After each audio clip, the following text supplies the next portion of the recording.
এই সরকারের দায়িত্ব ছিল, যেমন সরকার কতগুলি কাজ করেছেন, যেটা আমরা যারা মুক্তিযুদ্ধের কথা ভাবি, মুক্তিযুদ্ধ দেখেছি, মুক্তিযুদ্ধের ইতিহাস আমরা জানি, জাতিকে জানাই, আমাদের খুব দুঃখ লাগে এই জন্য যে এরা কিন্তু মুক্তিযুদ্ধের কথা বলে না, বরঞ্চ মুক্তিযুদ্ধের সব স্থাপনা, সব প্রতীক তারা কিন্তু ধ্বংস করে দিয়েছেন, দূরে ধ্বংস করার চেষ্টা করছেন, দূরে ফেলে দেওয়ার চেষ্টা করছেন।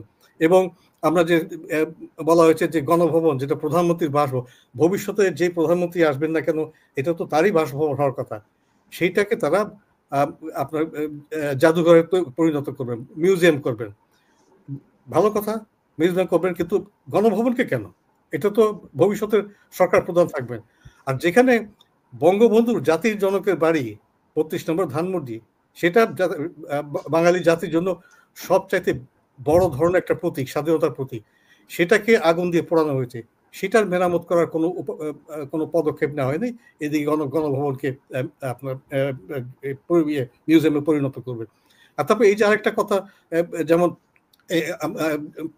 মূল কথাটা হচ্ছে যে যদি বর্তমান সরকারের কথা বলি, একটা প্রশ্ন থাকে, সরকার চালাচ্ছে তাকে। আমরা দেখছি যে ছাত্রদের কথায়, ছাত্ররা যখন হুমকি দেয় তখন কিন্তু সরকার একটা পদক্ষেপ নিয়ে নেয়। তো এখন সে যে প্রফেসর ইউনূস এবং তার যে উপদেষ্টা পরিষদ, তাদের ক্ষমতা হাতে কতটুকু আছে এবং ছাত্রদের ক্ষমতা কতটুকু। তো ছাত্রদেরকে যতদিন তারা আয়ত্তে না আনতে পারবেন, কন্ট্রোল না করতে পারবেন, এবং এটা তাদেরকে পরিষ্কার না বোঝাতে পারবেন যে সরকারে যারা আছেন সরকার পরিচালনা করবে। তারপর আরেকটা দেখতে হবে যে যারা সরকারে আছেন এখন, প্রফেসর ইউনূস থেকে আরম্ভ করে যেসব সদস্য আছে, একজনও কিন্তু অতীতে কোনো সরকার চালায়নি, সরকার পরিচালনা কখনো তারা করেনি, রাজনীতিতে কোনোদিন ছিলেন না। ৩-৪ জন প্রফেসর ইউনূস সহ এরা এনজিও চালিয়েছেন। আর যারা কয়েকজন আছেন বলা হয়েছে তারা সরকারে ছিলেন, সরকারি কর্মকর্তা ছিলেন বিভিন্ন পর্যায়ে, কিন্তু সরকার পরিচালনা, কোনো মন্ত্রণালয় পরিচালনার দায়িত্ব তারা ছিলেন না, যার জন্য তারা হিমশিম খাচ্ছে। তো এই বিষয়গুলো আজ আমরা যখন দেখছি, 100 দিন পার হয়ে যাচ্ছে, 100 দিনে আমরা কিন্তু অনেক উন্নতি, অনেক কিছু ভালো হবে আশা করেছিলাম, যা কিন্তু তারপর যে মব যেটা হচ্ছে, মব লিঞ্চিং, মব ভায়োলেন্স, নাটক চলাকালে শিল্পকলা ডিজি মঞ্চে গিয়ে নাটক বন্ধ করে দিতে, ভয় বন্ধ করে, এই ভয়টা থাকবে কেন? এরা তো বলছে, সবসময় বলে যাচ্ছে যে আওয়ামী লীগ নাকি ফ্যাসিস্ট সরকার ছিল। তো ফ্যাসিস্ট সরকার যদি থাকে তাহলে আপনারাই ফ্যাসিস্ট কার্যকলাপে লিপ্ত হচ্ছেন কেন?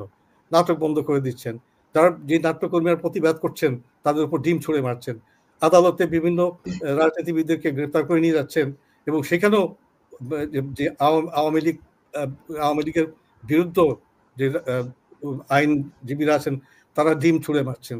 তো এইটা যদি হয় তাহলে আপনারা কি আশা করেন? সংস্কার কমিশন করেছেন, ভালো কথা, সংস্কার কমিশন আপনারা করেছেন, তো রিপোর্ট তো একটা হয় না, এত তাড়াতাড়ি রিপোর্ট আসবে বলে আশা করা যায় না। কিন্তু কথা হচ্ছে যে যেই দায়িত্ব তাদেরকে পালন করা উচিত ছিল, যেটা বিএনপি বলছে, যেটা আওয়ামী লীগও কিছুদিন পরে বলবে, অন্যান্য দলও বলবে, যে তারা রাস্তাটা প্রশস্ত করে দিবেন, পরিষ্কার করে দিবেন, যাতে নির্বাচন হয়। নির্বাচনের মাধ্যমে আমরা যত দ্রুত একটা জাতীয় নির্বাচিত একটা সরকার চাই, এবং সেখানে সব দল অংশ বিশেষ করবে। এখন